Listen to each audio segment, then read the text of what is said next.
ذكر عبد الله بن مسعود عند عبد الله بن عمرو فقال ذاك رجل لا أزال أحبه. سمعت النبي صلى الله عليه وسلم يقول خذوا القرآن من أربعة: من عبد الله بن مسعود فبدأ به، وسالم مولى أبي حذيفة، ومعاذ بن جبل، وأبي بن كعب، أو كما قال. hadis sahih riwayat Al-Bukhari. Daripada Masruq radhiyallahu anhu, kata dia, apabila disebut nama Abdullah bin Mas'ud di sisi Abdullah bin Amr radhiyallahu anhuma, kata Abdullah bin Amr, zaka rajul la azalu uhibbu. Ini dia nak cerita dekat kita keharmonian di antara sahabat-sahabat Nabi. Sahabat-sahabat Nabi ni mereka tak berdengki. Sahabat-sahabat Nabi ni mereka hidup kasih mengasihi. Sahabat Nabi ni mereka sama mereka lengkap melengkapi. Apabila disebut nama Abdullah bin Mas'ud, ini bukan kecil ana. Abdullah bin Mas'ud satu orang sahabat yang Nabi SAW endorse sebagai satu orang sahabat yang alim Quran. Apabila disebut nama Abdullah bin Mas'ud, di depan Abdullah bin Amr pun orang hebat. Abdullah bin Amr bila dengar orang sebut nama Abdullah bin Mas'ud, dia terus kata, zaka rajul la azalu uhibbu. Dia kata, ini satu orang manusia yang aku cukup sayang kat dia. Sebut nama sahabat Abdullah bin Mas'ud, yang dengar ni Abdullah bin Amr, dua-dua orang hebat. Tapi bila sebut nama Abdullah bin Mas'ud, Abdullah bin Amr kata, ini satu orang manusia, dia kata la azalu uhibbu, yang aku bila pun aku sayang dia. Kita tak ada suasana ni dalam masyarakat kita. Kita ustaz sama ustaz tak cantik. Sebut nama satu ustaz lain di depan ustaz ni, dia jebeh mulut. Dia kata kau tu. Dia tak ada ukhuwah Islamiyah, dia tidak ada sayang sama-sama dia. Daripada ustaz-ustaz, daripada alim ulama, sampailah kepada orang Islam sama orang Islam, kita tak sayang sama-sama kita. Pasal itu orang Islam, orang boleh buat macam-macam di seluruh dunia. Pasal kita tak ada solidariti, kita tak ada perpaduan, kita tidak ada kesatuan, kita tidak ada sayang menyayangi, tak ada.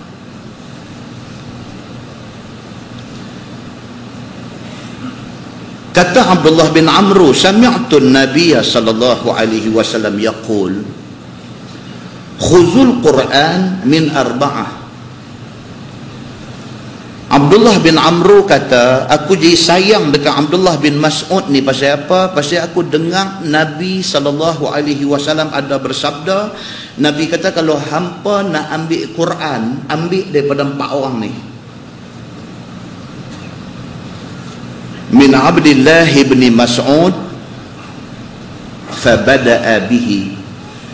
Nabi sebut mula sekali Abdullah bin Mas'ud. Nabi kata, hampa sahabat-sahabat ada ni, kalau hampa nak mengaji Quran, kalau hampa nak faham Quran, kalau hampa nak reti Quran, hampa ambil daripada 4 orang ini. Nabi kata, ini endorsement, ini satu pengesahan daripada Nabi akan kebolehan 4 nama yang nak disebut sekali lagi.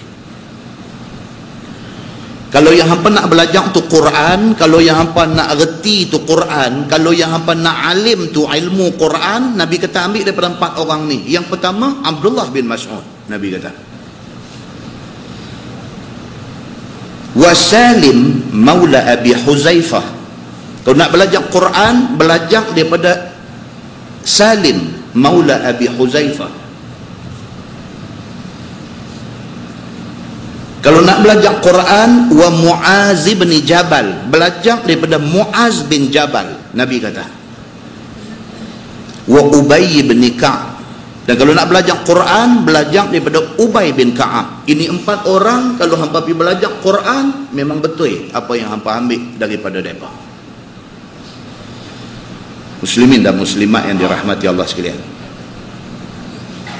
Siapa dia mereka 4 orang ni? Sehingga kan mereka ni tersenarai di dalam senarai orang yang menerima darjah kebesaran Allah dan Nabi SAW. Ni disenaraikan di dalam satu senarai penerima darjah kebesaran Allah. Bila Nabi sebut, maknanya itu Allah suruh sebut. Abdullah bin Mas'ud tak payah sebut. Ini manusia, Nabi SAW disebut. Ini manusia, Allah faqihkan dia tentang hal agama dan Quran.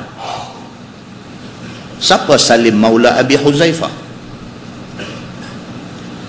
Satu orang yang berasal daripada hamba. Salim maula Abi Huzaifah, dia ni asal-asal hamba, bukan orang merdeka, orang yang dijual beli di pasaran. Penghulu dia, tuan punya dia, yang memiliki batang tubuh dia, Abu Huzaifah. Bila Abu Huzaifah dengar Nabi SAW menganjurkan supaya orang yang ada hamba, bebaskan hamba, Abu Huzaifah bebaskan Salim ini. Bukan setakat dia bebaskan Salim hamba dia ni, dia merdekakan Salim dan dia bagi Salim ni menikah dengan anak menakan dia.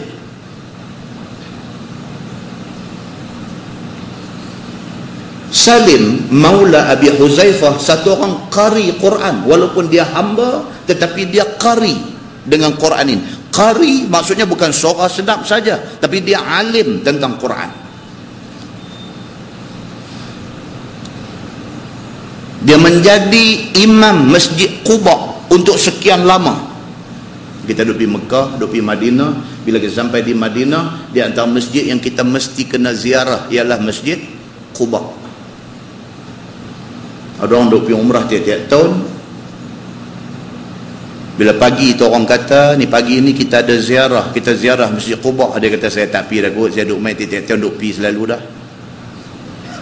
Dia tak tahu kata Nabi SAW duduk di Madinah. Nabi yang duduk di Madinah itu every Saturday, tiap-tiap hari Sabtu Nabi pergi semayang di Masjid Quba. Pasal apa? Pasal Masjid Quba itu masjid ussisa ala taqwa, yang dibina, asas pembinaan dia di atas rasa takwa kepada Allah, dan dia masjid pertama yang Nabi diri. Nabi duduk di Madinah. Dalam hadis kata kalau tidak ada kenderaan, Nabi pergi berjalan kaki. Semayang juga sekali dalam seminggu di Masjid Quba. Dia pergi setahun sekali, dia tak mau pergi. Siapa yang satu masa dulu pernah menjadi imam Masjid Quba? Salim maula Abi Huzaifah. Sewaktu perang Yamamah, kalau kita baca dalam sejarah, perang Yamamah ni perang yang berlaku di antara Islam dan juga golongan murtad. Salim maula Abi Huzaifah turun di dalam perang Yamamah ini apabila orang yang dipertanggungjawabkan bawa bendera Islam di dalam perang itu, Zaid bin Khattab, apabila dia tewas di dalam perang itu, bendera hak dia bawa tu duk terbang nak jatuh, Salim maula Abi Huzaifah disambak dengan tangan kanan dia. Pasal apa? Pasal bendera itu adalah simbol kepada pasukan Islam.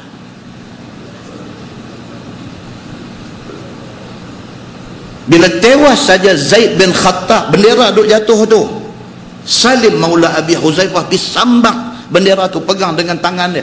Orang tetak tangan kanan dia, bendera nak terlepas, dia tangkap dengan tangan kiri dia.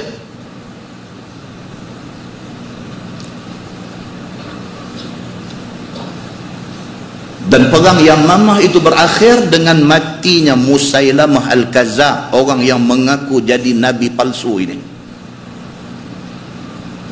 Bila perang selesai, sahabat-sahabat pergi cari, mereka jumpa Salim Maula Abi Huzaifah dalam keadaan tenat nak mati.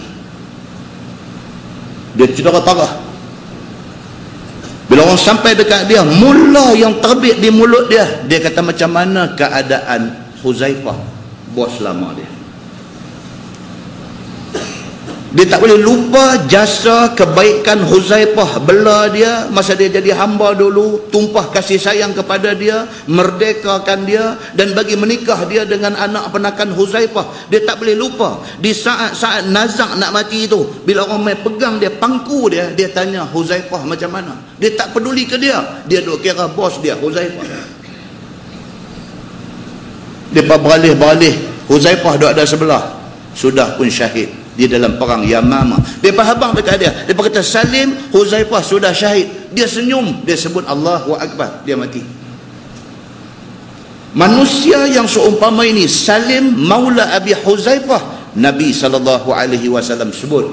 Nabi kata, kalau hampa nak belajar Quran, salah seorang yang hampa nak kena ambil ilmu Quran ini ialah Salim Maula Abi Huzaifah. Muslimin dan muslimat yang dirahmati Allah sekalian, Muaz bin Jabal, siapa dia ni? Yang kata Muaz bin Jabal ni, siapa dia ni?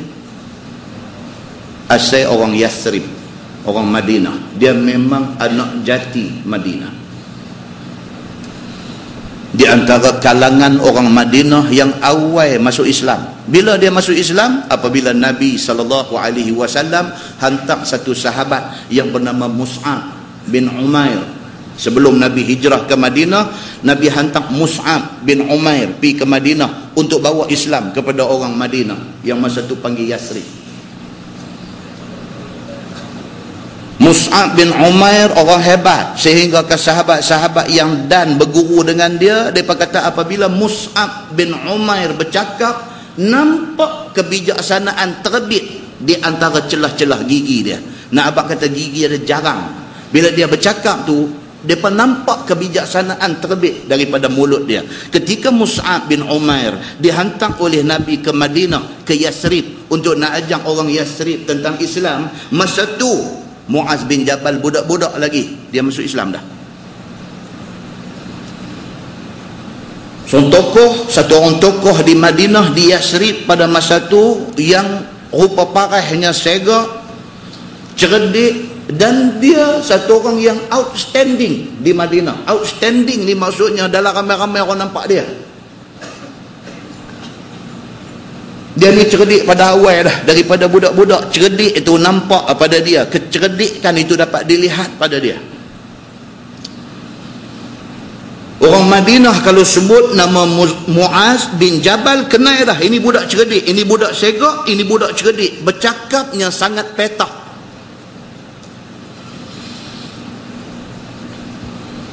Dia bukan sahaja alim dalam agama, bahkan dia qari dalam Quran. Dan dia satu orang yang disebut oleh Nabi SAW sebagai satu orang yang sangat faham tentang halal dan haram.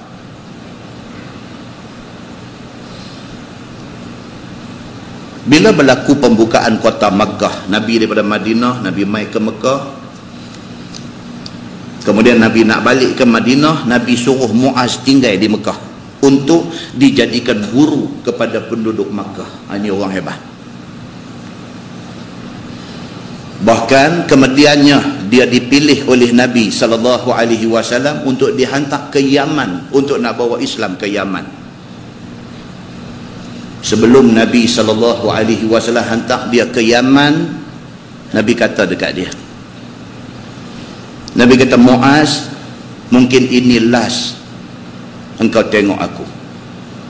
Masa Nabi nak hantar dia pergi ke Yaman sebagai wakil Nabi, nak mengajak penduduk Yaman, Nabi kata dekat dia, Nabi kata, Muaz, mungkin ini last hang tengok aku. Anda akan tengok aku lagi lepas ini. Betul apabila Muaz pergi sahaja ke Yaman, Nabi meninggal dunia. Muslimin dan muslimat yang dirahmati Allah, ini di antara nama-nama besar, nama-nama yang disebut oleh Nabi SAW sebagai contoh untuk dibuat ikutan oleh orang kemudian hari. Dalam sebuah hadis riwayat pada Anas bin Malik radhiyallahu anhu, kata dia, qala Rasulullah sallallahu alaihi wasallam, arhamu ummati bi ummati Abu Bakar wa ashadduhum fi amrillah Umar wa asdaquhum hayaan Utsman wa a'lamuhum bil halali wal haram Mu'adz bin Jabal wa afraduhum Zaid bin Thabit wa aqra'uhum Ubay wa likulli ummatin amin wa aminu hazihi al-ummah Abu Ubaidah bin al-Jarrah atau kama qala, hadis sahih riwayat Imam At-Tirmizi. Anas bin Malik kata Nabi SAW bersabda, Nabi kata orang yang paling belah kesian kepada sama-sama umat Islam ialah Abu Bakar As-Siddiq. Nabi ni, dia nak abang dalam hadis ni, kata Nabi ni dia kenal sahabat dia ni, dia kenal sungguh-sungguh. Kita, bini kita pun kita tak kenal sungguh-sungguh. Bini kita pun kita tak kenal sungguh-sungguh. Dia boleh duk jual kita sekupang dua duit. Bini boleh duk jual laki hari ni. Pasal apa? Pasal kegagalan laki kenai bini. Abang, la ilaha illallah, dia hantar saya pergi kursus pula lagi seminggu. Allah, saya yang ni yang saya tak suka ni. Padahal dia ada cerita lain di sana dengan laki-laki lain. Jadi dalam masyarakat hari ini, pasal apa jadi macam tu? Kegagalan kita mengenal isteri kita sendiri. Kita tak kenal anak kita sendiri. Anak kita boleh jual kita sekupang dua duit. Ayah, abang kena pergi sekian, dia pemurung kita. Pasal apa? Dia pun salah, kita pun salah. Kita gagal kenal dia. Kerana tu kita duk kena pemurung dengan dia. Nabi SAW satu orang Nabi yang mempunyai sifat fatanah, sifat bijak, cerdik. Nabi dia kenal bukan sahaja keluarga dia, sahabat-sahabat dia kenal. Sehingga kan Nabi boleh sebut, Nabi kata arhamu ummati bi ummati Abu Bakar. Orang yang paling belah kesian kepada umat aku ialah Abu Bakar As-Siddiq. Dia mempunyai sifat belah, dia tak boleh, dia baru bismillah ayat mata dia derah dah, dia tak boleh. Rajulun, buka satu laki-laki kuat menang wa asyadduhum fi amrillah Umar. Nabi kata yang tegas dalam hal yang melibatkan agama Allah, hukum Allah, perintah Allah, Umar Al-Khattab. Nabi kata wa asdaquhum hayaan Utsman. Nabi kata orang hak paling malu, hak paling pemalu, Utsman bin Affan. Tuan-tuan, kita dah cerita di masjid ni, hari Utsman nak kena bunuh dengan pemberontak yang mai kepung rumah dia.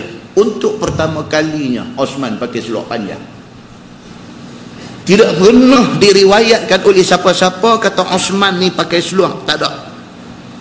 Tapi hari dia dikepung nak dibunuh oleh orang yang memberontak, yang tak puas hati, yang termakan dengan fitnah, yang ditabung oleh musuh terhadap Utsman ni, hari itu dia pakai seluar. Bila isteri dia tanya dia kata, abang pasal apa ni tak pernah pakai seluar, abang pakai seluar? Dia kata, aku tak mau kalau aku mati dalam keadaan aurat aku terselak. Pemalu dia di sisi Allah Subhanahu wa taala. Itu dia Utsman. Nabi sebut, Nabi kata wa asdaquhum hayaan. Orang yang paling pemalu, sungguh-sungguh dia malu kepada Allah ini ialah Utsman bin Affan. Wa a'lamuhum bil halali wal haram Mu'az bin Jabal. Orang hak paling reti, hak paling tahu tentang halal haram ialah Mu'az bin Jabal. Hak kita baca tadi cerita dia. Dia bak halal, bak haram ni dia cukup jaga, dan dia cukup tahu hak mana halal, hak mana haram. Wa afraduhum Zaid bin Sabit. Yang paling alim dalam ilmu faraid ialah Zaid bin Sabit. Faraid ni bukan semua ustaz cerdik, tuan-tuan. Bukan semua ustaz reti. Faraid ni mengaji, bukan tak mengaji, tapi tak cekap. Ada hak cekap ni. Habang aja ustaz, saya kematian bapa, mak saya ada lagi, kami laki-laki ada 3 orang, perempuan ada 2. Macam mana ustaz? Terus ambil pensel, tulis cara pembahagian dia. Tulis dah, mak hang dapat berapa per berapa, hang dapat berapa laki-laki, perempuan dapat berapa, harta ayah tinggal tahu dak lagi berapa, abang dandan dia kira-kira terus bagi. Itu alim faraid. Itu alim faraid. Siapa yang alim dalam faraid ini? Zaid bin Sabit. Wa aqra'uhum Ubay. Nabi kata yang paling qari Quran ini ialah Ubay bin Ka'ab. Maka kerana itu pada zaman pemerintahan Umar Al-Khattab, Umar lantik dia untuk jadi imam sembahyang tarawih. Ubay bin Ka'ab. Walikulli ummatin amin. Nabi kata bagi setiap umat ada orang yang amanah. Walaupun zaman kita hidup hari ini akhir zaman, nak cari orang amanah susah, Nabi kata ada. Dalam ramai-ramai ada orang yang amanah. Wa amin hazihil ummah. Dan orang yang amanah dalam kalangan umat aku yang ada hari ini ialah Abu Ubaidah Al-Jarrah. Dia orang yang paling amanah, kata Nabi SAW. Tuan-tuan, Abu Bakar As-Siddiq ni orang hebat, tuan-tuan. Nabi sebut dalam senarai tadi, Nabi sebut dia dulu orang yang paling prihatin, orang yang paling belah kesian ialah Abu Bakar As-Siddiq. Tuan-tuan, dalam sebuah hadis riwayat Imam Muslim, kata Abu Hurairah radhiyallahu anhu, qala Rasulullah sallallahu alaihi wasallam, man asbaha minkumul yawm sa'iman. Nabi satu hari duduk depan sahabat-sahabat ni, Nabi tanya, Nabi kata kalangan kita ada ni, siapa yang pagi tadi bangkit niat nak puasa sunat? Nabi tanya ni, dalam kalangan kita ada ni, siapa yang puasa sunat hari ni? Qala Abu Bakar, ana. Abu Bakar kata saya puasa ya Rasulullah. Kita hari ni mai hari Arafah. Orang tanya tak puasa ke hari ni? Dia tanya balik puasa apa? Tak tahu pun, kata puasa Arafah, tak tahu pun. Orang habaq pula kata hari ni Yaumul Arafah ni, hari Arafah ni. Oh, sunat puasa apa? Tanya pula lagi. Abu Bakar As-Siddiq hari Isnin, hari Khamis puasa. Nabi tanya, siapa yang hari ni puasa sunat? Dia kata, ana ya Rasulullah. Nabi SAW tanya, faman tabi'a minkumul yaum janazah. Nabi kata hari ni siapa yang ada ikut jenazah ke perkuburan? Qala Abu Bakar, ana. Dia kata saya ada ikut. Tadi ada satu kematian, saya ikut sampai ke kubur. Qala Nabi SAW, faman at'ama minkumul yaum miskinan. Nabi kata siapa dan pada kalangan ada ramai-ramai ni yang hari ni ada bagi makan orang miskin? Qala Abu Bakar, ana ya Rasulullah. Dia kata saya ada bagi makan orang susah tadi. Qala faman ada minkumul yaum maridan. Nabi kata hari ni siapa yang ada pi ziarah kawan-kawan sakit? Qala Abu Bakar, ana ya Rasulullah. Abu Bakar kata ada dan pergi tengok seorang sakit tadi. Qala Rasul sallallahu alaihi wasallam, majtama'na fi imri'in illa dakhala al-jannah. Nabi kata siapa yang semua benda hak aku tanya tadi dia buat, dia ahli syurga. Aku tak mau cakap banyak. Nabi kata, siapa yang semua benda aku sebut tadi, aku tanya siapa puasa sunat, dia ada buat puasa sunat. Aku tanya siapa yang hari ni ada ikut jenazah ke perkuburan, dia ada ikut jenazah ke perkuburan. Siapa yang hari ni ada bagi makan orang miskin, dia ada bagi makan orang miskin. Siapa yang hari ni ada pergi tengok orang sakit, dia ada pergi tengok orang sakit. Siapa yang buat semua benda ni, Nabi kata, aku tak mau cakap banyak, illa dakhalal jannah, syurga tempat dia. Nabi kata. Maksud dia apa dia, tuan-tuan? Maksudnya kita ni disuruh jadi orang baik, dan di antara ciri sifat orang baik itu ialah orang yang menjaga hal ehwal kemasyarakatan. Muslimin dan muslimat yang dirahmati Allah sekalian, minta banyak-banyak kepada Allah supaya kita dikekalkan di dalam kebaikan, hidup kita melakukan kebaikan, mati kita di dalam kebaikan, bangkit kita esok bersama dengan orang-orang yang melakukan kebaikan. Mudah-mudahan muqaddimah itu memberi manfaat kepada kita, insya-Allah. Kita menggunakan Bahrul Mazi jilid 15. Bahrul Mazi jilid 15, muka surat 239. Muka surat 239. Kita masuk tajuk baru, bab ma jaa fi dukhul 'ala al-umara. Itu bab yang datang pada menyatakan masuk kepada raja-raja. Tajuk malam ni nak cerita bagus tak bagus kita ni jadi orang yang duk keluar masuk jumpa orang besar-besar. Bagus tak bagus kita jadi orang macam tu. Ketahuilah saudaraku, adalah dikehendaki dengan raja di sini ialah khalifah, sultan ataupun raja besar yang memerintah negeri. Maksudnya orang besar. Raja maksudnya sama ada raja betul, sultan ataupun menteri, perdana menteri, menteri besar, itu maksud dia. Orang yang ada kuasa memerintah dalam negeri. Itu maksudnya.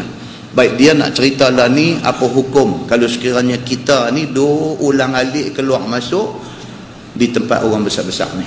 Apa hukum dia?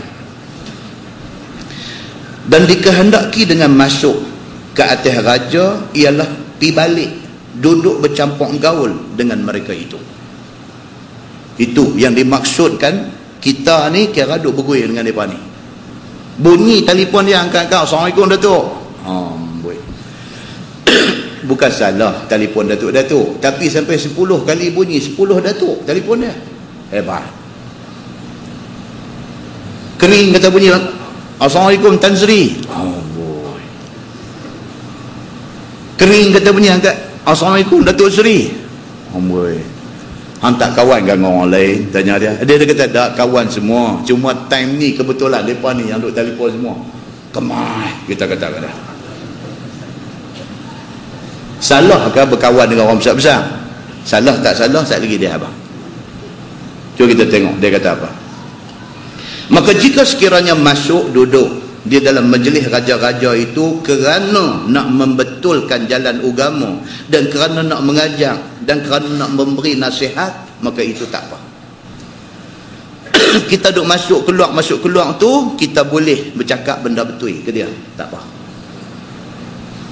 Kita masuk jumpa dia pasal apa saja, boleh peluang sembang-sembang sekali dengan abang kata Datuk, Allah semalam saya pergi masjid semalam, mereka baca hadis pasal apa, tak apa. Pasal Datuk sibuk, tak dan mai, cucu Datuk tolong abang. Tak apa. Maknanya kita pergi dekat dia, kita boleh bawa satu ilmu bagi dekat dia. Dia dengar-dengar, oh betul ke? Yang tu apa? Quran ke hadis ke? Kita kata hadis. Hadis riwayat siapa? Datuk ni kata, kita abang hadis Bukhari Datuk. Oh bagus. Boleh tak cari kat saya hadis tu? Kod-kod lah saya pergi bercakap di mana-mana, boleh saya petik hadis tu. Satu ilmu kita boleh bagi kat dia. Tapi bila masuk jumpa dia, duk tanya Datuk, tak ada projek apa ke? Yang tu karut. Ataupun lagi karut, dia masuk pergi, dia kata apa? Datuk baru ni, oi tengok Datuk maki depa bagus dia kata saja saya maki. Bagus Datuk, mau duduk kasar lagi. Yang tu lagi karut. Pasal apa? Dia menambah karut Datuk tu lagi. Ramai hak jenis macam ni, pergi nak abang kata bagus, benda hak kau tu buat tak bagus, dia pergi doa abang bagus. Bagus tu, patut depa ni mau ajar macam tu. La haula wala quwata illa billah. Terkadang-kadang masuk jumpa orang besar-besar kerana nak menyampaikan nasihat, nak mengajar agama dan sebagainya, terkadang menjadi wajib dia. Kadang-kadang wajib. Masuk pi, kalau orang lain tak boleh masuk, kita saja yang boleh akses orang-orang ni, maka wajib kepada kita kena pi dan sampaikan agama kepada mereka. Dan jika masuk duduk di dalam majlis raja-raja besar itu supaya mencapai nama dan supaya jadi tinggi martabat ataupun supaya gah nama dan kerana nak mendapat harta dan sebagainya, maka itu haram pada syarak. Kalau diulang alik pi kerana benda-benda yang disebutkan tadi, nak cari kesempatan atas kedudukan kawan tu, pi jumpa orang yang berkenaan ni kerana nak ambil nama, kerana nak pergi kecek, nak ambil pingat hak besar lagi dan sebagainya.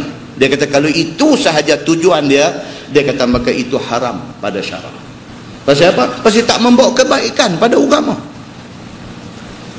Bermula dalil itu adalah hadis yang dikeluarkan oleh Imam At-Tirmizi. Kata dia an Ka'b bin Ujrah radhiyallahu anhu qala kharaja ilaina Rasulullah sallallahu alaihi wasallam wa nahnu 9 5 wa 4 ahadul adadaini min al-arab wal akhar min al-ajam. Diriwayat kepada satu sahabat Nabi sallallahu alaihi wasallam, nama dia Ka'ab bin Ujrah radhiyallahu anhu. Kata dia telah keluar kepada kami Nabi sallallahu alaihi wasallam, padahal kami tengah duduk dalam dua kumpulan yang ada jumlah 9 orang. Ka'ab bin Ujrah dia kata kami duduk ada 2 puak. Kami satu puak, balik tu satu puak. Nabi mai. Satu kumpulan itu 5 orang, satu kumpulan 4 orang. Ni ada 2 geng. Satu 5 orang, satu 4 orang. Satu daripada 2 kumpulan itu Arab dan satu lagi ajam. Dia kata hak duduk dalam geng ni orang Arab, hak balik ni bukan orang Arab, duduk sembang. Nabi keluar mai. Bila dilihat Nabi SAW kami duduk dalam kumpulan itu, lalu sabda Nabi, faqala isma'u hal sami'tum innahu sayakunu ba'di umara faman dakhala alaihim fasaddaqahum bikazbihim wa a'anahum ala zulmihim falaysa minni wa lastu minhu wa laysa biwaridin ala al-haud. Sabda Nabi sallallahu alaihi wasallam, dengarlah sekalian kamu akan kalamku ini. Nabi keluar mai dekat depa ni, balik ni 5 orang, balik ni 4 orang. Nabi pergi berdiri tengah-tengah, Nabi kata dekat depa, isma'u. Ni, Nabi kata dengar ni, apa aku nak kata ni. Hal sami'tum, Nabi kata hampa dengar tak ni? Makna kata penting tak hak Nabi nak abang ni? Penting. Mula-mula Nabi kata isma'u, Nabi kata dengar, ni aku nak abang satu benda. Hal sami'tum, hampa dengar tak? Nabi nak make sure tak ada yang tidak. Nabi nak abang, kata benda hak Nabi nak abang saat lagi itu penting, kena bagi perhatian. Maka jawab mereka itu, kami dengar dan kami taat ya Rasulullah. Oh, mereka kata kami dengar dan kami janji apa juga yang Tuan abang kami akan taat. Sabda Nabi SAW, adakah mendengar sekalian kamu akan kalamku ini? Jawab mereka, kami dengar dan kami akan junjung ya Rasulullah. Sabda Nabi, bahawa sesungguhnya kelak akan jadi kemudian daripada wafat aku, ganti orang yang mengkepalai orang Islam itu ialah raja-raja yang beradat, yang berperangai mereka itu menyamun kerjanya. Nabi abang di depan 9 orang ni. Nabi kata dengar baik-baik ni aku nak abang kat hamba. Nabi kata selepas wafat aku esok ni, kendian hari esok ni, orang yang nak mai jadi ketua nak jaga hampa ni penyamun, dia kata. Wih, kasar hadis ni, patut baca tak patut baca? Kasar ni. Nabi kata lagu tu. Nabi kata baik-baik, selepas wafat aku esok-esok ni, orang hak naik pegang amanah menjadi ketua yang menjaga orang-orang Islam ini, sebahagian daripada mereka ni beradat mereka itu penyamun. Nabi kata, mereka ni nanti jadi penyamun. Berebut nak pegang jawatan ni pasal apa? Pasal nak samun kekayaan negara. Berebut nak pegang jawatan ni bukan nak berkhidmat kepada masyarakat. Berebut ni pasal nak kaya. Alhamdulillah tak jadi lagi di Malaysia ni. Yang tu patut kita bersyukur. Ni hak Nabi sebut 1400 tahun dulu ni, Nabi sebut ni, alhamdulillah tak jadi lagi kat kita lah ni. Yakni siapa gagah daripada orang Islam itu dan berkuasa ia memerintah, naik dia dengan sendirinya jadi raja dan memerintah semua orang dengan suka hatinya sendiri sahaja. Nabi kata esok ni pemimpin hak nak naik esok-esok ni, lepas aku tak ada esok ni, mereka naik dapat kuasa, dia membujuk lalu melentang patah. Seram baca hadis ni kan? Maka tidak dengan kesukaan orang besar dan pahlawan muslimin dan sekalian rakyat menaikkan akan mereka itu, mengaku akan dia pemimpin dengan pilih mereka itu. Maka apabila telah naik seorang itu menjadi raja dengan yang demikian itu, maka sudahlah keluar dia daripada jalan syarak. Dia dilantik oleh rakyat yang memilih dia. Bila dia naik, dia langgar habis agama ni semua. Maka peringatan kepada orang yang nak memilih, jangan pilih orang yang macam ni. Dan peringatan kepada orang yang dah dipilih, jangan berkelakuan begini. Itu Quran, itu hadis. Kita bila dengar ni nak ambil iktibar tu. Semua orang hak pilih pun kena ambil iktibar. Aku kena pilih orang yang tak ada sifat Nabi sebut ni. Orang hak dah dipilih ni, dia kena ingat, aku jangan jadi macam yang Nabi sebut ni. Aku tak mau jadi pemimpin yang nak mengaut kekayaan negara atas amanah yang diberikan. Dan diperintahkan sekalian orang itu menurut hawa nafsunya. Dia perintah, dia ikut nafsu, tidak ikut Quran, tidak ikut hadis, tidak ikut agama. Dan diperintah harta baitul mal itu sebagaimana kehendaknya. Duit zakat pun dia pakai suka hati dia. Dia jadi ketua, dia pegang kuasa dalam negeri, dia ambil duit zakat, beli jersey bola sepak bagi dekat awak. Pun alhamdulillah tak jadi di Malaysia ni. Dia lupa kata itu duit zakat. Dia lupa kata duit zakat itu channel dia kepada asnaf zakat. Dia lupa Quran sudah bagi tahu innamas sadaqat lil fuqara wal masakin. Dah bagi tahu satu-satu asnaf tu. Dia lupa termasukkah jersey bola di dalam asnaf itu. Muslimin dan muslimat yang dirahmati Allah sekalian. Mereka kata di Zimbabwe jadi benar ni.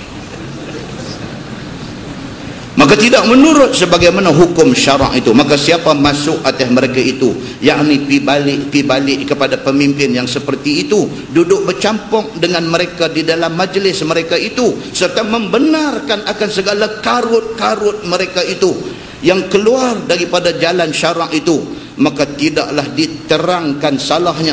Dia masuk pi bukan nak terang benda-benda betul, suruh apa betul tak, benda salah suruh apa betul, dan tidak ditunjukkan jalan hukum Allah mereka itu, bahkan ditulung akan perkara segala rasa demikian itu atas berbuat zalim diri. Dia masuk pi bukan nak bawa kebaikan kepada orang tu dah, dia masuk pi menganjurkan lagi karut yang dikatakan harus pada syarak mengerjakan apa yang berbetulan dan bertentangan dengan hawa nafsu raja besar yang demikian itu. Bukan dia pi nak habaq kata benda ni haram pasal ini Quran, ini hadis kata haram. Tak, dia masuk pi, orang besar kata dekat dia, ni saya nak buat benda ni, hang pi cari dalil kata boleh. Dia pergi jadi begitu.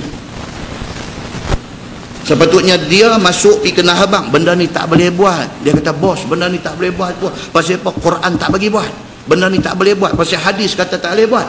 Tak, dia masuk pi, bos dia kata kat dia, ni saya nak buat benda ni, saya tak mau dengar ni haram-haram semua, hang pi cari dalil kata boleh. Balik buka kitab sampai terbalik kuang duk cari ni, nak bagi boleh apa yang kau tu mahu. Jahanam orang yang macam ni. Muslimin dan muslimat yang dirahmati Allah. Maka bukanlah orang yang pergi balik kepada raja dengan yang demikian itu daripada orang yang mengikut jalan aku. Nabi kata kalau mereka ni dapat peluang duk bercampur dengan orang besar, mereka tidak nasihat orang besar bagi jadi elok, sebaliknya mereka pergi duk sokong karut yang orang besar ni duk buat, mereka ni bukan orang yang mengikut jalan aku. Nabi kata. Dan tiada ia datang minum di telaga aku pada hari akhirat esok, minum yang boleh menghilangkan dahaga. Nabi SAW kata apa? Akibat yang akan menimpa orang ini ialah apa? Esok di hari akhirat dia ada satu haud, satu telaga Nabi. Orang yang macam ni Nabi kata jangan dekat dengan telaga aku. Nabi marah. Macam satu mak, satu ayah yang marah dekat anak yang derhaka ni. Dia kata kalau anak buat lagu hang mau, hang tak mau dengar apa yang mak dengan ayah kata, jangan mai pijak dah rumah aku. Lebih kurang macam tu. Nabi kata siapa yang masa di atas dunia ada akses boleh masuk kepada orang besar-besar, dia tidak masuk untuk beri nasihat agama, sebaliknya dia masuk hidup sokong karut mereka tu, esok di hari akhirat Nabi kata jangan hampir dengan telaga tu. Dalam sebuah hadis riwayat daripada Anas bin Malik radhiyallahu anhu, kata dia ani Nabi sallallahu alaihi wasallam qala ma baina nahiyatay haudi kama baina Sana'a wal Madinah. Nabi kata yang kata telaga aku tu, Nabi kata yang kata telaga aku tu dua tepinya, nak jumpa tebing balik ni dengan tebing balik nu, Nabi kata lebih kurang daripada Sana'a di Yaman sampai ke Madinah. Besar dia. Nabi kata ni yang kata telaga aku di hari akhirat esok di padang mahsyar esok, siapa terpilih untuk pergi minum air telaga Nabi ni tak akan dahaga dah sampai bila-bila. Telaga Nabi itu, Nabi kata kalau aku nak habang ke ampal luas dia lebih kurang noh daripada Sana'a Yaman noh sampai Madinah aku duduk ni. Dia punya luas dia macam tu. Dalam sebuah hadis lain riwayat daripada Abdullah bin Amr bin Al-As radhiyallahu anhu, kata dia qala Rasulullah sallallahu alaihi wasallam haudi masiratu syahr wa zawayahu sawa wa ma'uhu abyadu minal wariq wa rihuhu atyabu minal misk wa kizanuhu kanujumis sama' faman syariba minhu fala yazma'u ba'dahu abada atau kama qala. Hadis sahih riwayat Muslim. Nabi SAW kata telaga aku masiratu syahr, kalau berjalan daripada tebing balik ni berjalan pergi sampai tebing balik sana sebulan baru sampai. Masjid Sultanah ni besar ni, Masjid Sultanah ni besar. Kita nak berjalan daripada tang ni nak pergi Kolah berapa lama? Sat je. Tu pun masjid ni besar dah.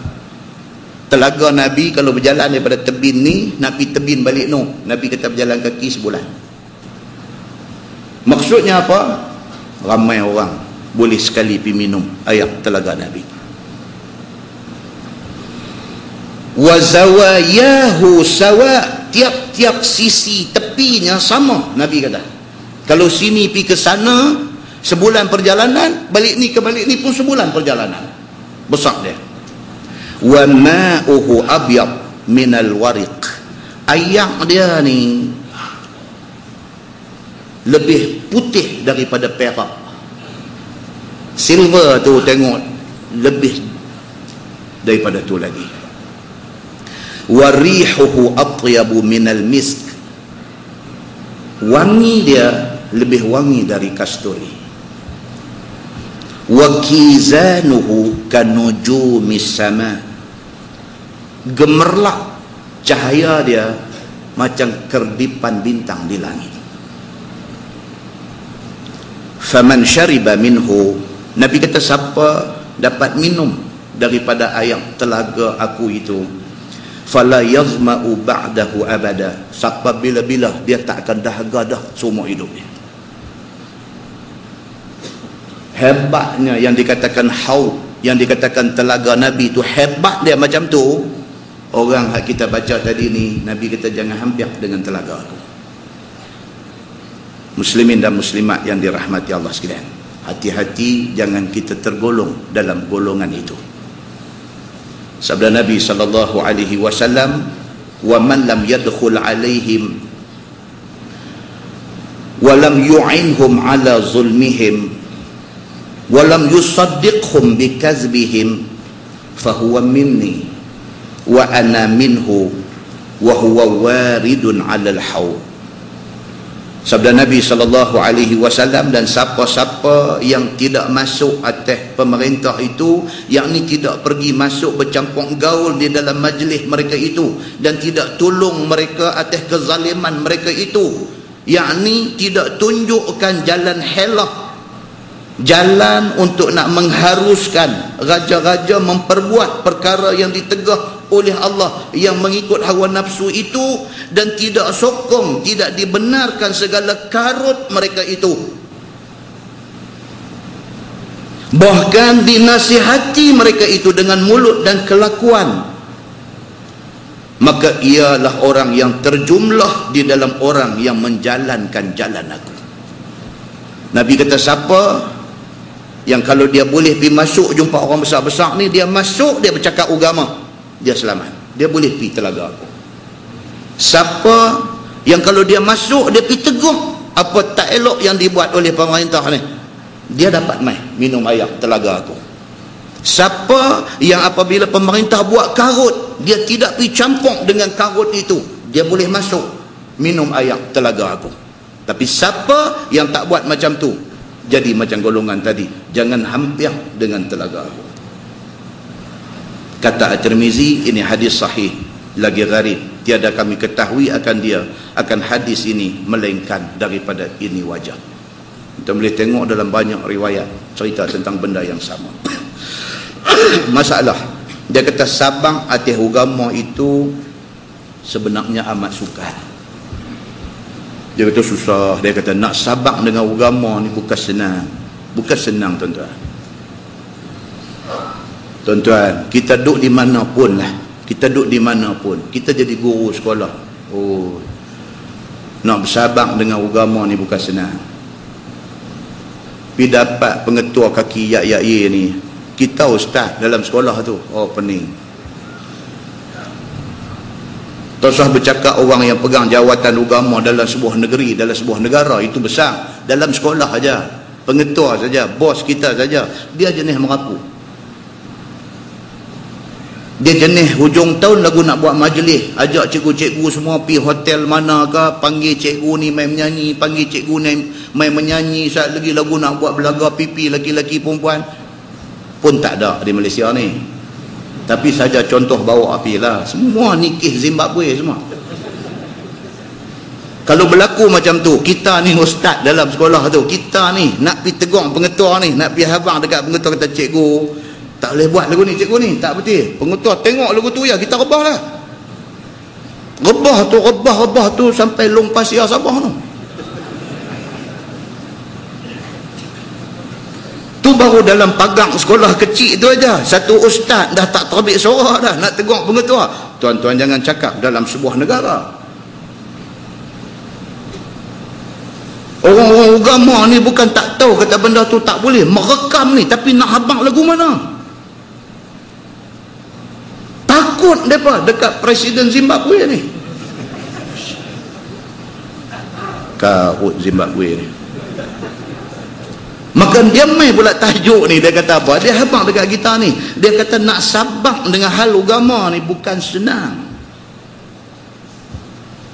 Anak-anak kita tuan-tuan, anak-anak kita keluar universiti, dapat kerja bagus, join dengan international company. Join dengan international company. Mereka punya annual dinner, mereka semua belaga gelas. Nama pun international company. Annual dinner mereka bukan orang Melayu saja, annual dinner mereka ni satu dunia punya orang mai. Wakil dia, representatif daripada Jerman ada, daripada Perancis ada, daripada England ada, daripada apa, semua mai. Kira botol keluar mai ni bukan macam botol Coca-Cola. Anak kita duduk terkapit dalam tu. Dia nak meresap hilang, tak mau hadir dalam majlis tu. Dia punya GM cari dia. Dia kata, mana Ismail kita mana? Kata Ismail ada dalam bilik hotel dia atas. Dia tapi panggil dia. Mai duk tarikkan selimut tu dia atas. Dia kata kalau ku turun jahanam. Tak mau minum, dia cekah mulut, dia bagi minum juga. Hey Ismail, come on, dia kata. Kacau mai ni pun. Come on Ismail. Dia kata, come on, enjoy yourself. Dia ni pun lagu duk nampak muka mak dia, muka pak dia duk nampak lagu terpadam, nampak lagu terpadam. Dia kata kalau aku turun memang padam betul aku ni. Aku ni pun bukan kuat mana sangat. Dia kata tapi tak turun nak jadi pasal lah. Duk nampak rumah pun sebulan duk ada 3,500 duk bayar, duk nampak kereta dia, kereta bini dia yang tu campur-campur bank komitmen saja pun sebulan duk ada kat 6,500. Menyawa penat turun. Orang yang tidak pernah duduk dalam situasi itu tak nampak benda ni. Tapi orang yang duduk dalam situasi itu, telefon ustaz nak tanya ni, saya masalah ustaz, kalau saya turun juga tapi saya tak minum, saya just duduk keras kediang begitu, tak berdosa ke ustaz? Ya. Kalau kita kata lah kira lagu ni lah, kira niat hang lagu mana, ustaz ada hadis apa ada, tolong email mai kat saya hadis nak duduk main lagu tu ni. Budak-budak hari ni tuan-tuan kata saja dia tak mau, dia nak dengar dalil. Betul ke ada hadis ke tak apa ke kalau kita duduk dalam majlis orang duk minum apa semua tapi kita tak minum, kita duduk tu tak berdosa? Ada ke satu hadis Nabi ke apa Nabi kata tak apa? Dia duk ketak dada dengan ustaz kena tanya apa ketak dada sekali. Kita nak kata ke dia ni macam tu punya company hampir buat kerja buat apa, resign buang lah, ni rezeki Allah ada di mana-mana, cakap berai lagu tu. Ustaz ni dia pun bismillah dia resign tak ada kerja, tak ada duit nak makan minum anak bini, dia mai rumah ustaz ni. Dia mai rumah ustaz ni. Assalamualaikum ustaz ingat lagi tak saya? Kata hang siapa dia tu? Saya hak ustaz perangat suruh berhenti kerja itu ni. Oh okey so apa jadi? Berhenti lah ni. Rumah pun tak boleh bayar, apa tarik balik lah. Ustaz saya tumpang tidur rumah ustaz, boleh tak? Jangan main-main tuan-tuan. Ini satu benda yang serius bagi sesetengah orang. Allah kita kata takkan tak boleh cari kerja orang lain. Dia kata duk cari ustaz ni masuk 2 bulan dah duk cari tak dapat. Ustaz ni daripada boleh minum jadi mai aku nak sebek kan nak lari. Lepas tu tengok nombor dia ni klik lagu tak mau angkat. Pasal apa? Pasal duk bawa mai 3 pantai nak tidur rumah ustaz. Muslimin dan muslimat ini. So, dia nak beritahu apa? Sabang dengan hal agama ni amatlah susah. Dia kata. Istimewa zaman kita ini iaitu zaman yang sangat banyak fitnah atas agama. Ni kitab ni tulis bila tuan-tuan? 60 tahun dulu. 60 tahun dulu Syekh Idris Al-Marbawi kata fitnah terhadap agama ni cukup dahsyat. Kalau 60 tahun dulu dia kata dahsyat fitnah, hari ni tuan-tuan tak tahu nak kata. Dia duk mai balik ni, musim jahiliah ni duk mai balik lah ni. Tuan-tuan sedang tak sedang bulan apa nama cuti sekolah, kenuri ni pelamin duk naik balik lah ni. Sedang tak sedang. Awal 80-an dulu orang tak buat dah pelamin ni, tak mau dah. Pasal apa? Duk tahu dah ni bukan Islam punya budaya ni, bersandin apa semua ni bukan Islam punya budaya. Tahun 60-an 70-an dulu kita buat tu, kita jahil nak buat macam mana. Lah ni dah kita dah mula duk reti dah apa, tak mau dah. Itu awal tahun 80-an. Dia mai tahun 2010 naik ke atas ni, pelamin naik balik. Kawan haduk cari makan penaik pelamin ni buat duit balik lah ni. Plywood lama ada buat pelamin dulu, lempang pergi belakang kepok padi, ambil balik lah ni. Duk lap nak paku balik, orang panggil balik pula dah. Dia nak abang apa? Dia nak abang kata mai balik ni, benda ni dia mai balik. Ni duk mai balik live band ni apa, dulu orkestra The Chandani. Apa nama? Duk mai balik lah ni. Tapi Chandani tak ada dah lah depa tali gitar sama putih biar tak ada. Dia mai hak yang lain pula duk mai lagi. Panggil balik live band untuk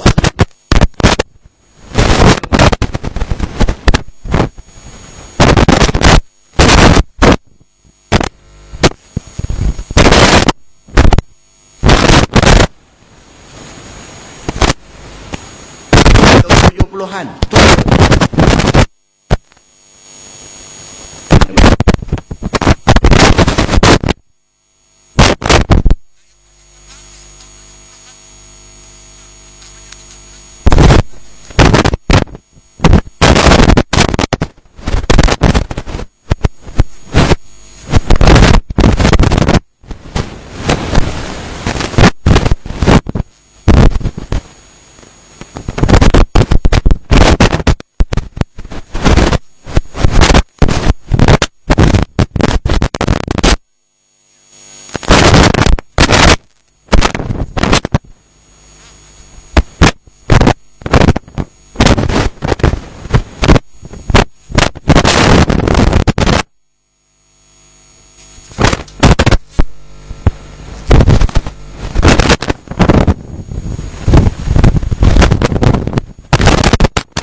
Syekh Idris Al-Marbawi yang kita baca ni, dia dah beritahu kat kita, dia kata zaman ini adalah zaman yang banyak fitnah atas agama 60 tahun dulu,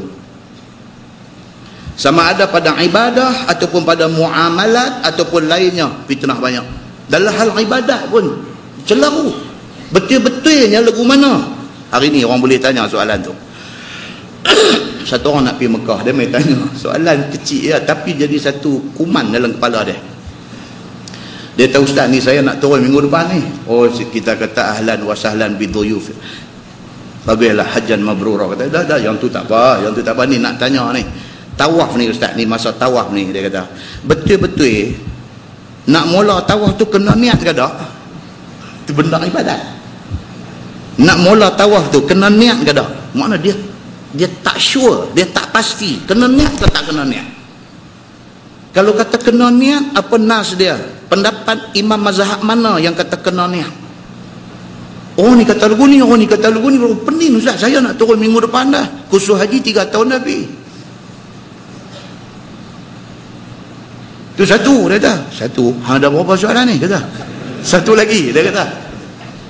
Satu lagi tawaf ni, kita start daripada penjuru Hajar Aswad. Okey, kita jalan-jalan ni rukun Yamani ni ustaz ni, dia nak tanya. Rukun Yamani ni. Rukun Yamani ni kita nak kena angkat tangan dekat dia ke tak kena? Kan? Bila kita tanya soalan tu malam ni, kawan hadupi banyak kali dah pun dah mula turun ke bawah dah. Aku pun tak apa nak sure, tapi takkan hadupi duk angkat. Kita tanya. Pasal saya tanya satu ustaz tu kata no, dalam hadis dia cuma cerita kata Nabi istilam. Bila Nabi sampai di rukun Yamani, Nabi istilam dengan tangan kanan dia tanpa kucuk. Habis kalau kita duduk jauh, adakah kita nak kena angkat tangan? Ustaz tu kata tak ada dalam hadis cerita kata angkat tangan dekat rukun Yamani ni, tak ada dalam hadis. Saya tanya ustaz satu lagi, dia kata ada, angkat siap dengan lagu tu sekali lagi. Dia kata saya pun confused ni nak turun minggu depan ni, dia kata. Nampak tuan? Ini yang dikatakan apa? Fitnah dalam hal ibadah. Yang ni jadi confused, yang ni jadi tak clear, yang ni jadi keliru, yang ni jadi tak sure, yang ni jadi tak pasti. Nampak? Benda ni semua boleh selesai dengan mengaji. Kalau kita boleh luang masa kita duduk dalam majlis ilmu, baca hadis, baca huraian dia, tengok mazhab apa kata apa, mazhab kita faham benda tu secara jelas, dan kita tak jadi kelang kabut bila nak turun pergi Mekah buat haji. Punya kalutnya orang yang pergi Mekah buat haji, buat umrah ni, sampai kita tengok orang perempuan bila selesai tawaf, sa'i, lepas sa'i dia nak bertahallul. Bagi orang yang buat umrah, bila dia nak tahallul perempuan ni, lepas habis sa'i yang ketujuh, dia ada di Marwah sana, nak tahallul potong rambut ni, depan khalayak ramai laki-laki yang bukan mahram dia ni, Angkat tudung nah bagi kawan kerat. Rambut tu apa? Rambut tu aurat. Itu aurat dia. Laki-laki tak apalah bila sampai di maruah tarik rambut kerat. Perempuan dia nak kena kerat rambut, tapi dia kena pastikan dia duduk di tempat yang terpelihara aurat dia. Duduk mana-mana tempat sama-sama perempuan baru kerat, ataupun balik ke hotel baru kerat. Ada dia sama naik dengan laki-laki pergi nak kerat di maruah tu. Sedangkan rambut orang perempuan itu aurat. Tuan-tuan pergi sana tengok ramai tak ramai ada buat lagu tu di maruah. Ramai. Kecelaruan di dalam ibadah. Muslimin dan muslimat yang dirahmati Allah sekalian. Ini yang Syekh Idris Al-Marbawi nak abang dekat kita ni. Yang ni yang dia nak bagi tahu. Begitu sekali orang yang ada di dalam masyarakat pada hari ini keliru tentang hal-hal yang menyangkut tentang ibadah, tentang muamalah dan sebagainya. Sekiranya tidak seorang yang berpegang atas agama itu dengan kurnia Allah dan taufiknya, maka tentulah tiada sempat mengerjakan sembahyang dan berzikir dan berdoa. Itu dia. Dia kata punya fitnah dahsyatnya akhir zaman ni, kalau tak betul-betul kuat, sembahyang pun tinggal. Kenuri aja tak sembahyang. Kalau tak betul-betul kuat agama ni, sembahyang ni memang halal balai betul. Tak kalut dengan semayang ni. Semayang ni betul-betul semayang waktu. Waktu rajin aja dia semayang. Waktu tak rajin dia tak semayang. Waktu tak kalut dia semayang. Waktu kalut dia tak semayang. Kadang-kadang kita jadi mak pak tua-tua ni, bila anak kita yang dah berumah tangga kerja balik main rumah ni, mata kita ni duk perhati tengok aja dia semayang ke tak lagi ni. Tengok masa dah nak habis dah baru tanya. Kakak semayang dah lagi asal? Ada lagi baru nak lari pergi ambil semayang. Punya tak ambil beratnya semayang ni. Kita pun naik cuak. Lepas maghrib saya pergi duduk di dapur ni, mak dia duduk tanya kakak ni, mak tanya kakak betul-betul ni, kakak duduk semayang dah? Mak tanya, semayang awak kak tak semayang pula? Kata ada yang tadi apa sampai nak masuk maghrib kakak tak semayang asar lagi. Dah tadi terlupa, dia kata. Semayang terlupa. Mak ni mulalah sambil duk potong apa ni, duk abah, kakak dulu ayah susah kakak hantar kakak pergi mengaji, ungkit balik. Kakak bukan mengaji sekolah biasa tau. Kakak daripada sebelum masuk sekolah dah masuk taski, dah masuk pasti. Kakak dah mengaji agama kakak. Ayah bagi masuk sekolah rendah Islam dulu kakak. Jangan buat macam ni kakak. Semayang ni penting kakak. Dia kata mak sudahlah. Saya bukan tak semayang, saya semayang. Mak jangan duk. Nampak tuan-tuan? Tak risau ke kita mak bapak bila tengok anak macam ni? Muslimin dan muslimat yang dirahmati Allah sekalian. Dengan sebab apa pergi jadi macam tu? Dengan sebab nak menerkam kerja, mengumpul dunia dan mau kaya. Pasal itu aja. Anak-anak pergi jadi lagu ni pasal apa? Pasal nak menerkam dunia, dia kata. Otak tak ada fikir lain, fikir nak tambah duit ya. Otak tak ada fikir lain. Fikir ni kerja-kerja lah. Nak pergi cari side income lagi. Nak cari pendapatan sampingan lagi. Nak pergi jadi ejen direct selling itu, ini dan sebagainya. Saat lagi mereka buat motivasi pukul Eropah sampai pukul. Semua habis tinggal semayang. Bukan semua, tapi ramai. Muslimin dan muslimat yang dirahmati Allah sekalian. Ataupun kerana mau bersukaria dan kerana nak turut hawa nafsu, dan juga kerana nak turut teman handai yang sebaya. Pasal kawan punya pasal. Hak kita bagi dekat dia daripada taski dulu, sekolah rendah Islam dan sebagainya, sampai peringkat universiti, dia ubah channel, dia masuk bidang profesional, dia pergi jadi accountant, dia pergi jadi lawyer, dia pergi jadi engineer, dia pergi jadi apa. Sedangkan asas kita dah bagi cantik dah, sampai di peringkat tu terpadam habis yang asas ni. Pasal apa? Pasal nak menerkam dunia. Perkataan yang digunakan oleh Syekh Idris Al-Marbawi, menerkam dunia, dia kata. Muslimin dan muslimat yang dirahmati Allah. Dan jika sekiranya tidak dengan pertolongan Allah, tentulah pencarian dalam hal kehidupan itu semuanya haram dan syubhat. Kalau tak kerana Allah tolong, habislah, membojok lalu melentang patah. Haram halal pun dia tak kenal dah. Dia redah semua sekali. Nasib baik Allah tolong dia. Allah tolong dia, bagi teringat juga sekali sekala, teringat juga sekali sekala, maka dia jadi elok sikit hari ini.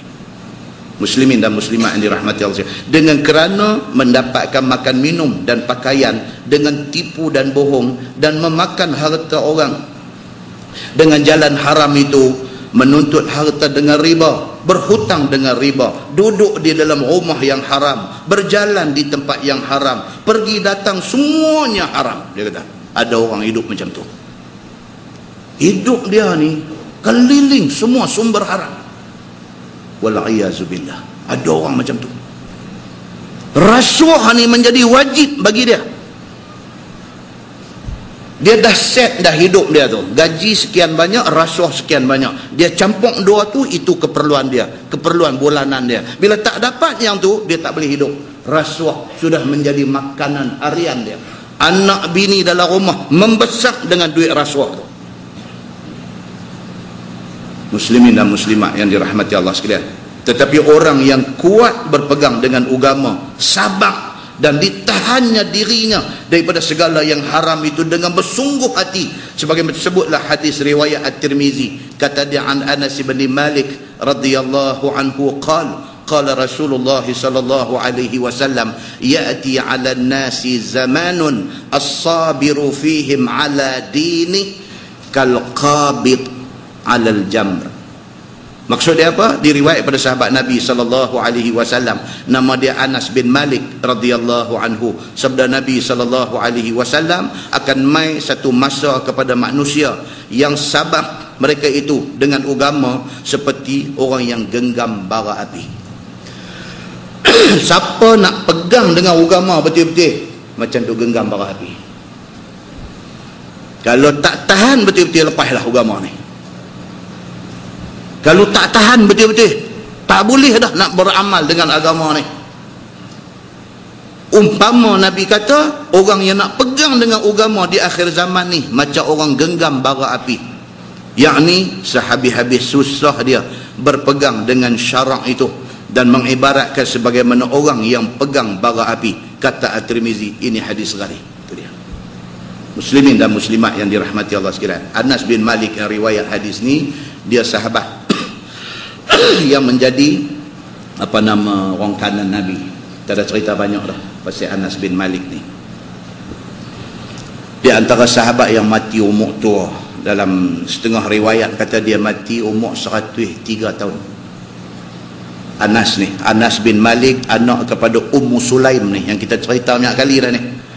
Dia mati umur 103 tahun. Az-Zahabi, Imam Az-Zahabi kata dia mati pada tahun 93 Hijrah. Dia mati. Dia beritahu hadis ni dekat kita. Dan dia merupakan sahabat yang di Basrah, dia yang last sekali wafat. Di Basrah, dia di kalangan sahabat Nabi, dialah orang yang last sekali wafat di Basrah. Sebelum dia mati, Anas bin Malik ni 40 tahun dia menjadi imam masjid di Basrah. 40 tahun dia imam di Basrah. Satu orang sahabat Nabi yang cukup alim dan menjadi rujukan sekalian ramai orang Islam pada masa itu. Nabi masuk daripada Mekah ke Madinah, Nabi mai, dia orang Madinah. Nabi masuk ke Madinah, umur dia baru 10 tahun masa tu. Mak dia bawa pergi serah dekat Nabi, suruh jadi khadam Nabi. Mak dia kata, saya lain tak ada, harta tak ada, apa pun tak ada, yang saya ada anak ni aja. Dia kata, terimalah dia sebagai khadam Tuhan.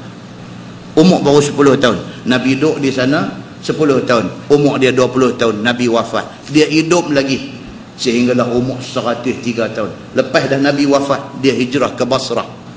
Dia jadi imam di Basrah 40 tahun. Dia mati di Basrah.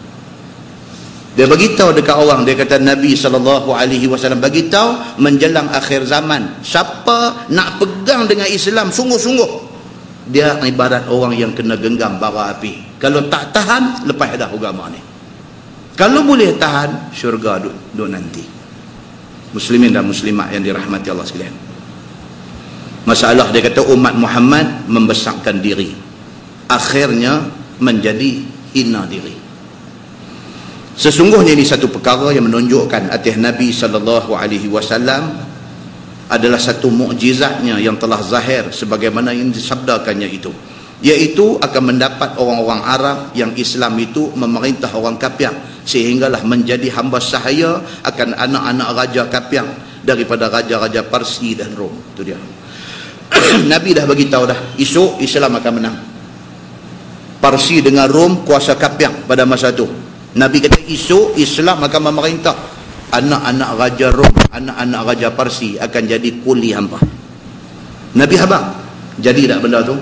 Jadi, tuan-tuan. Bila ni yang jadi Islam kuat, orang-orang kafir mai duduk di bawah Islam, menghina diri duduk di bawah Islam ni, bila? Di ketika orang Islam pegang kuat dengan agama, pada masa tu orang Islam kuat. Bila orang Islam jadi macam orang Islam hari ni, agama ni buang pergi ke tepi, hukum hakam ni tak ambil peduli, sampai hukum Islam sendiri orang Islam tak mau. Jadi apa yang jadi pada hari ini? Sahabat saya duk cerita, dia dan download tengok cerita apa innocent apa tu, dahsyat penghinaan yang mereka buat kepada Islam, kepada agama Islam dan Nabi umat Islam, Nabi Muhammad sallallahu alaihi wasallam ini. Tahap dia cukup dahsyat. Tuan-tuan, mereka heran ke kita pergi duduk melompat melarak atas jalan? Mereka heran ke? Mereka duduk sila panggung depan TV, tengok mereka gelak aja, tuan-tuan. Mereka tak ada heran kat kita ni. Sebulan 2 bulan ke depan dia buat lagi. Setahun 2 tahun ke depan dia buat lagi.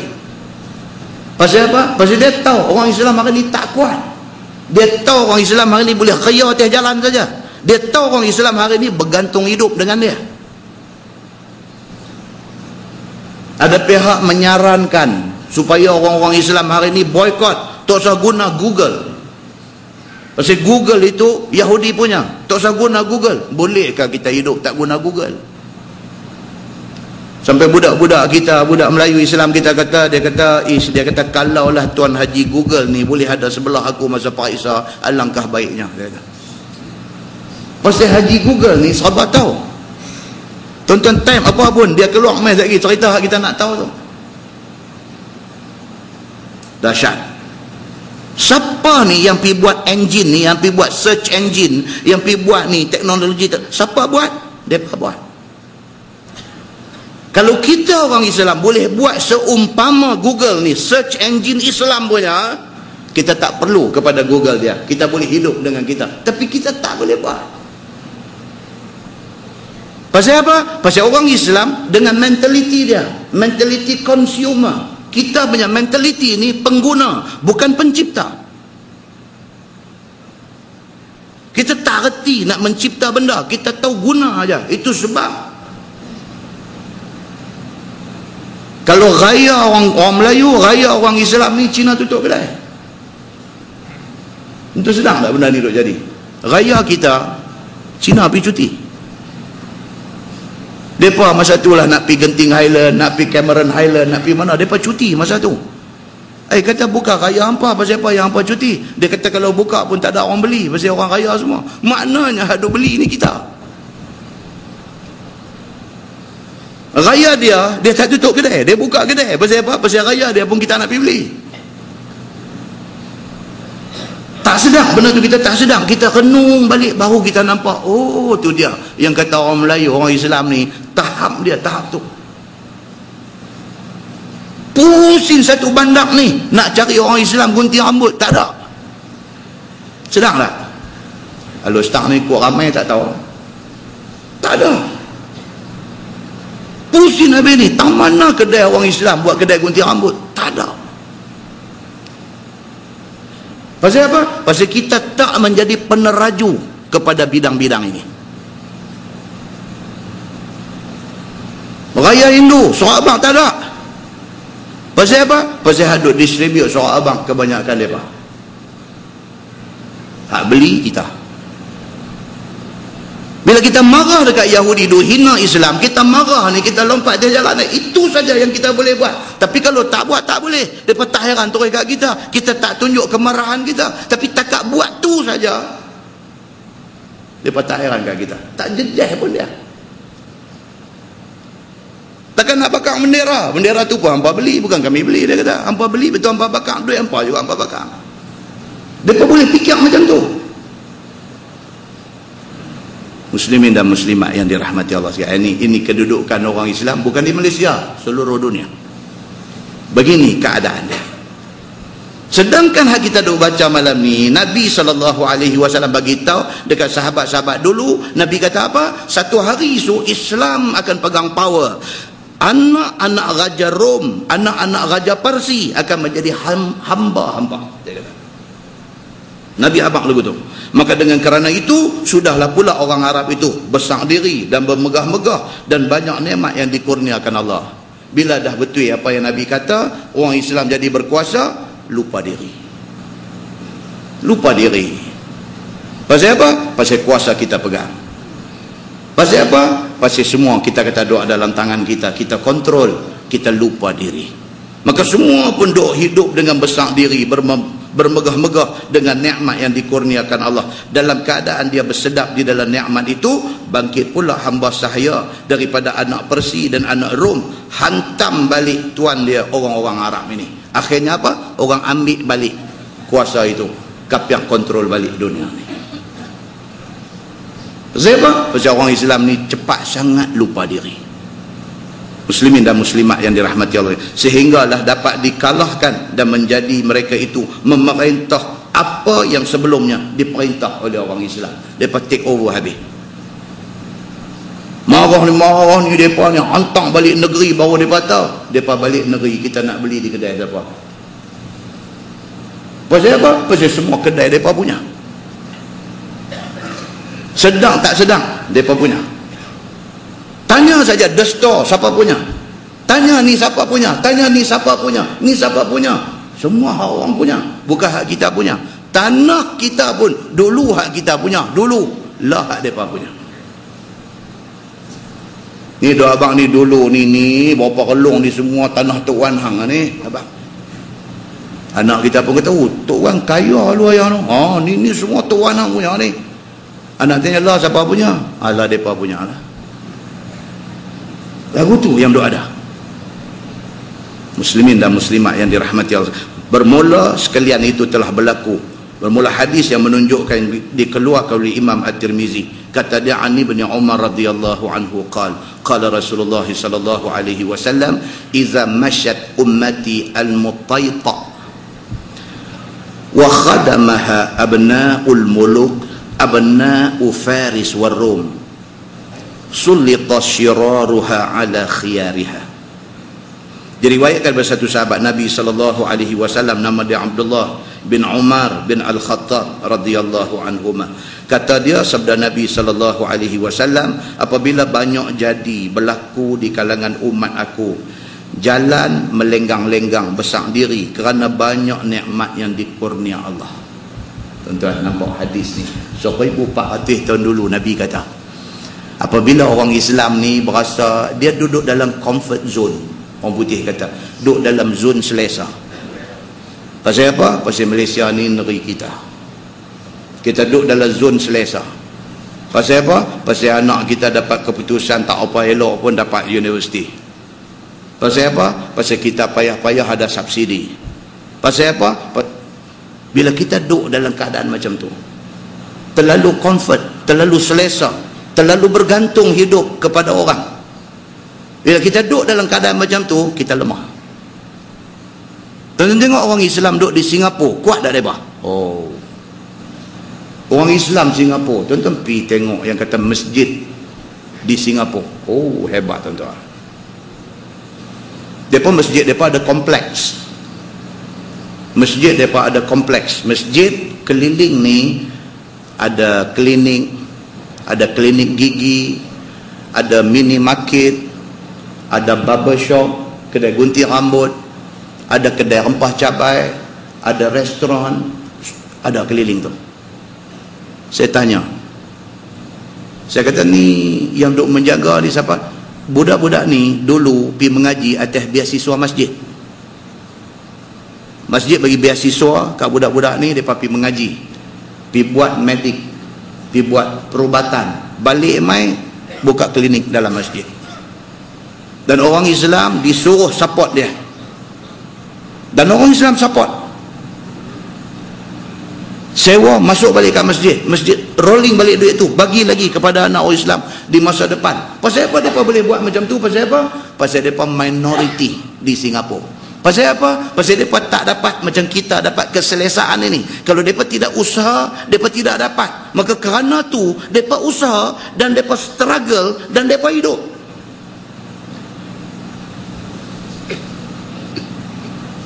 Tuan-tuan faham lah ni apa kita ada nak abang. Oi, penat tuan-tuan nak abang benda ni, penat.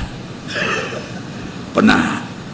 Kita hari ni semangat ni nak suruh anak kita ni. Kita tengok Tok Guru ni Aziz, kita syok kat dia. Kita nak anak kita jadi macam dia. Hantar bagi mengaji sekolah rendah Islam. Yuran tak bayar. Macam mana sekolah tu nak hidup? Cikgu-cikgu dia kalau hari-hari lillahi ta'ala lelah lah cikgu tu. Cuba yuran jangan duk tergelincang, bagi lagi sumbangan ke atas. Kata yang ni yuran, yang ni ayah saya bagi. Budak-budak duk main macam tu. Sekolah ni, oh tuan-tuan, bila ada duit ni macam-macam boleh buat. Ada sakit ni apa, semangat tu tinggi, sumbangan itu korang. Pi hutang di kedai orang Islam, kalau tak bayar, tuan kedai tegur sikit, ingat sampai mati yo. Dia pergi hutang kedai Cina, Cina maki dah tak bayar. Dia kata, alah tauke, janganlah marah saya tu macam. Tak apa. Tuan-tuan, bercakap tentang sikap ni, sambung kuliah subuh esok tak habis. Sikap kita ni, sikap kita tu kena ubah tuan-tuan. Ini yang dia duk beritahu ni. Apabila umat Islam ini, kata Nabi SAW, iza masyat ummati al-mutayta, apabila berjalan umat aku ni, mutayta maksudnya melenggang-lenggang seronok, macam orang senang, macam orang kaya, tak gaduh buat kerja banyak, duit duk ada. Apabila orang Islam main sikap macam ni, mengambil semua benda take for granted, ambil sambil lewa. Apabila orang Islam sikap macam ni dan menghadam akan dia, yakni menjadikan hamba sahayanya anak-anak raja dan anak raja Parsi dan Rom. Pada masa tu dia hidup senang, sampai anak orang kafir mai jadi kuli dia, nescaya akan dikerasi dan dikalahkan dia oleh orang-orang yang hina itu, akan orang-orang pilihan itu. Nabi kata apa? Hampa duk ralit, esok orang ni, esok dia makan hampa. Muslimin dan muslimat yang dirahmati Allah sekalian. Dan diperintahnya dan jadi kepala pula. Satu hari dia take over, dia bos dalam negara kita. Tanah tumpah darah kita, negeri bertuah, dulunya nama tanah Melayu. Tiba-tiba satu hari kita menjadi kuli di tanah ayam kita sendiri. Inilah yang berlaku di Palestin. Palestin itu bumi Arab. Palestin, Israel ni main menumpang tumpuk aja. Tiba-tiba hari ini mereka yang menentukan baik buruk nasib anak pribumi Palestin. Bunyi macam menteri cakap mana. Muslimin dan muslimat yang dirahmati Allah sekalian, kata dia ini hadis At-Tirmizi, ini hadis gharib. Wallahu a'lam. Lepas ni insya-Allah kita masuk raja perempuan memerintah negeri tidak akan maju. Dia kata pula dah. Dia kata kalau orang perempuan naik jadi ketua, tak maju negeri itu. InsyaAllah kita tengok apa kupasan agama terhadap tajuk ini. Betulkah orang perempuan ni tak boleh jadi ketua? Ketua yang macam mana tak boleh? Ketua yang macam mana boleh? Kalaulah sekiranya kata ada boleh itu. Nah, kita tengok akan datang raja perempuan kalau memerintah negeri tidak akan maju. Kita akan tengok hadis dia insya-Allah. Wallahu a'lam. Kita tangguh dengan tasbih kafarah dan suratul Asr. Asyhadu an la ilaha illa anta. Bismillahirrahmanirrahim. Innal insana illa allazina amanu wa amilus solihat. اللهم صل على محمد في الأولين والآخرين وسلم رضي الله تبارك وتعالى عن سادتنا أصحاب سيدنا رسول الله أجمعين. بسم الله الرحمن الرحيم. الحمد لله رب العالمين حمدا يوافي نعمه ويكافئ مزيده. يا ربنا لك الحمد كما ينبغي لجلال وجهك الكريم وعظيم سلطانك. رضينا بالله ربا وبالإسلام دينا وبمحمد نبيا ورسولا اللهم افتح علينا فتوح العارفين وارزقنا فهم النبيين بجاه خاتم المرسلين. اللهم فقهنا في الدين وعلمنا التأويل واهدنا صراطك المستقيم. اللهم أرنا الحق حقا وارزقنا اتباعه وأرنا الباطل باطلا وارزقنا اجتنابه. اللهم اجعل جمعنا جمعا مرحوما وتفرقنا من بعده تفرقا معصوما. وصلى الله على محمد وعلى آله وصحبه وسلم والحمد لله رب العالمين. السلام عليكم.